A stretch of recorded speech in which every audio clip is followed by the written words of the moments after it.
Bapak,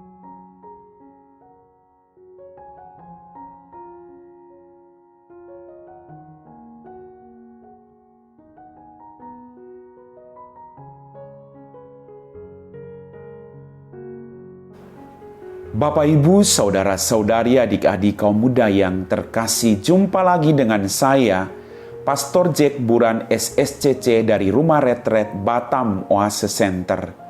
Semoga Anda tetap sehat hari ini. Kembali saya mengajak Anda untuk merenungkan dan mendengarkan firman Tuhan. Mari kita siapkan hati kita. Tuhan sertamu dan sertamu juga. Inilah Injil Yesus Kristus menurut Santo Matius, dimuliakanlah Tuhan. Pada suatu hari Yesus membentangkan suatu perumpamaan kepada orang banyak. Hal kerajaan surga itu seumpama orang yang menaburkan benih baik di ladangnya. Tetapi pada waktu semua orang tidur, datanglah musuhnya menaburkan benih lalang di antara gandum itu lalu pergi. Ketika gandum tumbuh dan mulai berbulir, tampaklah juga lalang itu. Maka datanglah hamba-hamba Tuan ladang itu dan berkata kepadanya, "Tuan, bukankah benih baik yang Tuan taburkan di ladang Tuan? Dari manakah lalang itu?" Jawab Tuan itu, "Seorang musuh yang melakukannya." Lalu berkatalah para hamba itu, "Maukah Tuanku supaya kami pergi mencabut lalang itu?" Tetapi ia menjawab, "Jangan. Sebab mungkin gandum itu ikut tercabut pada waktu kalian mencabut lalangnya. Biarkanlah keduanya tumbuh bersama sampai waktu menuai tiba.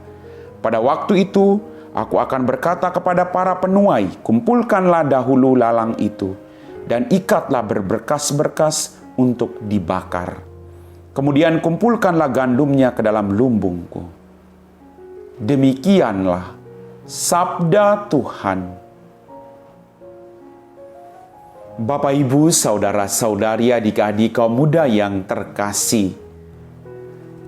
Dalam kehidupan kita, ketika kita menaburkan kebaikan, pasti ada saja tantangan dalam kehidupan ini. Ada orang yang berkata, "Pastor, saya semakin hari semakin rajin berdoa, tapi pergumulan tetap ada, tidak selesai."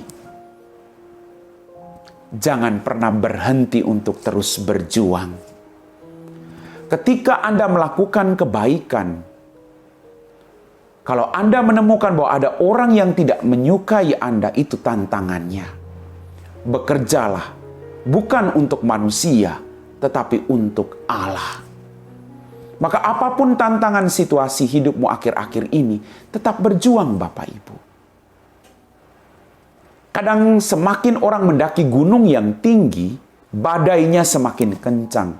Semakin Anda terus melakukan kebaikan, kadang semakin banyak orang yang tidak menyukai Anda.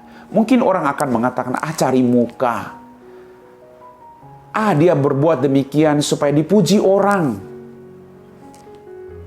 Tidak usah mendengarkan itu. Selama Anda melakukan itu dari ketulusan hati, Anda tidak bekerja sendiri. Anda bekerja bersama dengan Roh Kudus.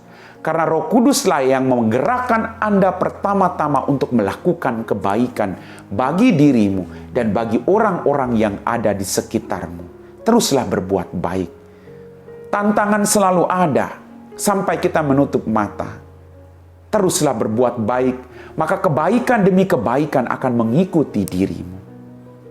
Sekali lagi saya ingatkan, bahwa ketika kita menebarkan kebaikan, pasti ada tantangannya. Kebaikan akan menjadi milikmu kalau engkau bertahan. Berharaplah kepada Tuhan, maka Ia akan menolong engkau. Amin. Bapak, Ibu, Saudara-saudari, adik-adik kaum muda yang terkasih, kita telah diteguhkan oleh firman Tuhan hari ini. Mari kita siapkan hati kita untuk berdoa. Dalam nama Bapa dan Putra dan Roh Kudus. Amin. Ya Tuhan Allah Bapa dalam kerajaan surga, kembali kami bersyukur atas setiap mujizat yang terjadi dalam kehidupan kami, khususnya rahmat kehidupan ini. Ampuni dosa-dosa kami. Bantulah kami Tuhan, agar kami tidak kecewa dengan apapun perlakuan orang lain terhadap diri kami ketika kami menebarkan kebaikan. Berkatilah kami dengan semangat-Mu sendiri, agar kami terus mewartakan kebaikan dan belas kasih-Mu.